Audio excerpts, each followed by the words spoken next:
to today's conference, which aims to tackle the numerous issues associated with emerging aerial technologies.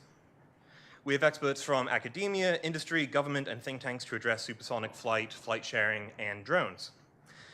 Of course, one could argue that to describe some of these aerial technologies as emerging is inaccurate. The Wright brothers flew their first airplane almost 115 years ago, and since then, mankind has taken to the air to break the sound barrier and make air travel an ordinary experience within the reach of billions of people, and developed aerial vehicles capable of delivering packages as well as Hellfire missiles in foreign battlefields. Closer to home, small unmanned aircraft are proliferating, raising many opportunities for commerce and law enforcement.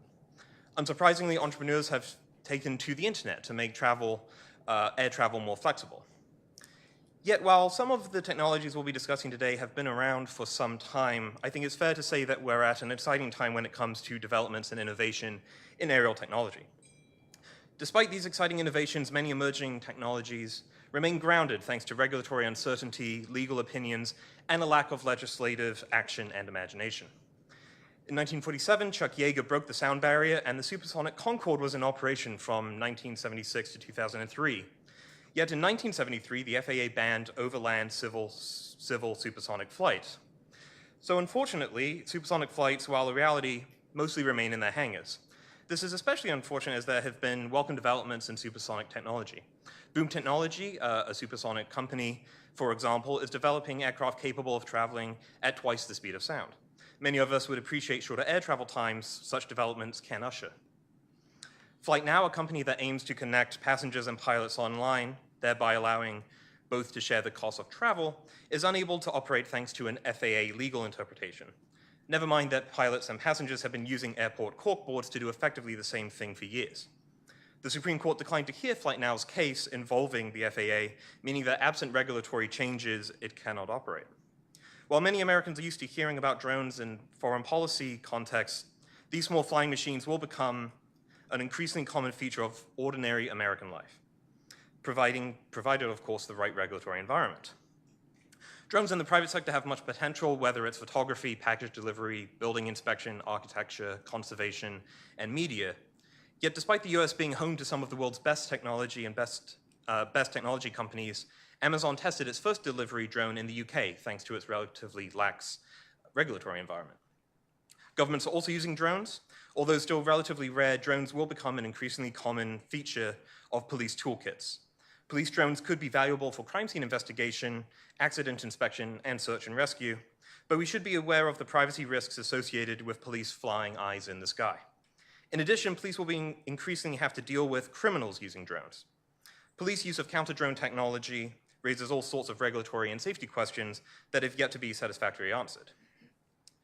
I want to pause for a moment to say that I'm very grateful to today's speakers who have agreed to come and tackle these difficult issues.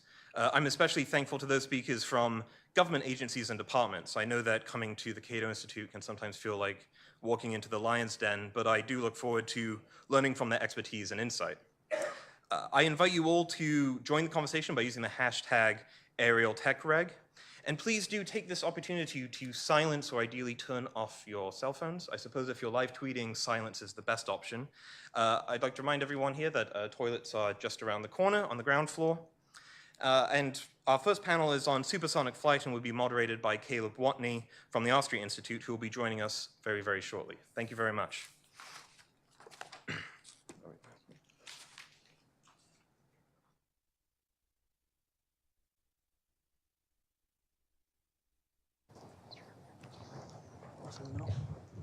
Well, thank you all for joining us this morning. I think we have a really exciting conference lined up today.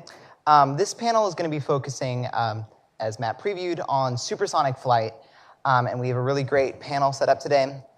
We have Alan McQuinn, who is the Senior Policy Analyst at the ITIF, and then we have Richard Abulafia, who is the Vice President of Analysis at the Teal Group Corporation. And Alan is going to focus on sort of what is the state of play in the regulatory space today for supersonic. And Richard's going to focus on some of the market analysis. So we're going to begin with sort of short presentations by both of them on those topics, and then we'll get into the meat of the discussion period, and then we'll close with the audience question and answer. Alan, do you want to start us off? Sure. Thank you all for having me today. Like Caleb said, I work for the Information Technology and Innovation Foundation, which is a nonprofit here in Washington, D.C. So I've been asked to cover kind of the current policy landscape for supersonic flight. And I'm going to do that in 4 points. I hope later that we can get into some of like the history of how we got here, some of the concerns, and some myth busting around supersonic flight.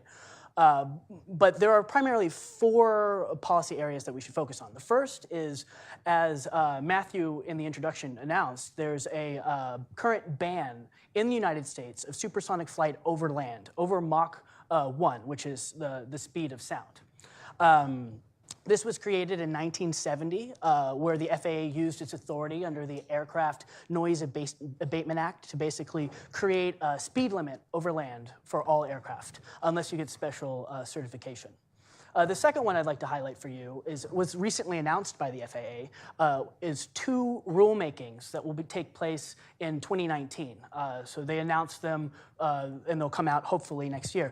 The first one is associated with testing of supersonic aircraft, and all it is it clarifies the rules for how you would go about doing that.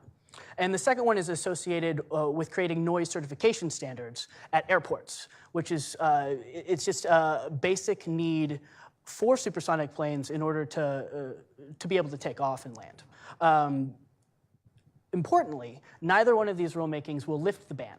In fact, the FAA specifically said it will not. The third thing I'd like to highlight for you today is the FAA Reauthorization Act that is currently in Congress. It is expected to pass in September 30th. Whether it does or does not is yet to be seen. We'll find out in the next couple days, seeing as it's been extended many, many times over the last few years. But in both the House and Senate versions of the bill, there was language directing the FAA to lift the ban, lift the speed limit, and create economically reasonable standards and technically feasible standards for overland supersonic flight. This is important because without that kind of kick in the tush, the FAA is not going to do anything. And we saw that with drones and just the simple fact that they don't have enough data in order to lift this ban. They could be subject to lawsuits, for example, if they don't. The fourth I wanted to talk about is the international standards around noise and around environmental standards for supersonic flight, which is, these standards are created at the International Civil Aviation Organization, ICAO, and ICAO is slow walking it. They said that they don't have enough data and they're gathering data, and these standards won't come out until at least 2025. Which is very slow. It kind of generates this chicken and the egg problem for supersonic flight, because how do you create an airplane to meet standards if you don't have standards, right? So those are the 4 areas of policy contention that are currently going on right now, and I look forward to talking about how we got here and where we're going. Oh, thank you very much. Very pleased to be here. Could we get the presentation projected? Excellent. Thank you. Thanks very much. Looks like we're about to play a game of Jeopardy here, doesn't it? First of all, just let me say I'm here under slightly false pretenses. I'm not a regulatory guy at all. I'm here to talk about the market and technical preconditions necessary before we begin to exploit or make use of the fine work being done by people seeking to remove regulatory obstacles to supersonic flight. I don't think, oh, thanks very much, what a good idea. I don't think there's anybody in the business that doesn't really like the idea of supersonic flight, both as a stimulus to technology, to the market, and of course, just because, hey, it's cool. And we want to be part of, bringing the world closer together. Increasing speeds from Mach 0.83 would be a great way to do that. However, I got a bunch of reservations, going to share them with you. I can only think in PowerPoint for people who have neither power nor point. So bear with me. Okay, you said it was idiot-proof, but you didn't reckon with me, obviously. There we go. All right, okay, first of all, when we talk about supersonic flight, we're talking about 2 extremely different markets. Elasticity, cost sensitivity, all of these things very different between commercial jet transport, jetliners, and private aviation, business jets. Typical business jet travels with 2 or 3 people on board. They don't really care what they're paying and they have no idea. Very different market, completely different. Second, oh my God, this industry, I love my industry. I've been in it for more than 3 decades. We're death on new market entrants. There are a lot of people who want to break into this business with a new company. Since 1969, exactly 2 people have succeeded in breaking into this business. One is HondaJet, because they're owned by Honda. The second is Cirrus, which is a marvelous company, but they almost went bust until Chinese government money basically rescued them. They are amazing. I was on the Collier Committee this year. They won the Collier Trophy for their new jet. If you're just starting out in this business, well, to be honest, I got a filing cabinet at work filled with brochures and pamphlets from companies that failed. That doesn't mean you can't succeed. You just have to ally or sell yourself to a big aerospace prime, or be part of someone bigger, like the Chinese government or the, Honda Corporation. They're certainly big. Another thing that's been going on is that, frankly, I'm not really convinced the trend is our friend here. Turbine engine design, long story short, since the 1960s has kind of evolved towards the same speed but much more efficient. You'll see some numbers on that in a moment. Supersonics haven't changed all that much. You need to burn a lot of fuel. Basically, your potential for bypass, the amount of air that goes around the core rather than through the core where it gets burnt with fuel, you need to be very low bypass in the supersonic world. So if anything, the cost ratio between supersonic flight and what we enjoy today on Southwest or whichever carrier you choose, that cost differential's probably gotten worse. Another trend is that when we flew on Concorde, we were prisoners in a Barcalounger. It was really like that, trust me. I caught the tail end of Concorde operations back in the late 90s and enjoyed a lot, except it was this, okay, and you were completely cut off as you were back then. Today, we're moving towards real-time connectivity. I'd be surprised if we don't have holograms on board jets in a couple years. It's really happening that fast. You're no longer a prisoner. Is this reducing the premium needed or the premium we attach to time? It might be. This is something to think about. Another thing is that when you look at new programs in the business of aircraft, there's 2 things you look for. One is an engine, or at least a roadmap to an engine, extremely important, and we're not quite there yet with most of the players. Second is a price tag. There is, I'll give a lot of kudos, there's one company, Aerion, that has both an engine roadmap and a price tag. No one else, to the best of my knowledge, supersonic business has that yet. So Aerion is kind of the base point of reference here when we're comparing everything. Also, there are trade-offs. There's no such thing as a free lunch. In other words, going speedy sounds great, but it's not taking the same thing that we've enjoyed all these years and merely putting faster engines on it. There are trades, as you'll see in a moment. First, a few numbers. This is an industry that is predicated upon cheap. We're a commodity business. That's the airline business.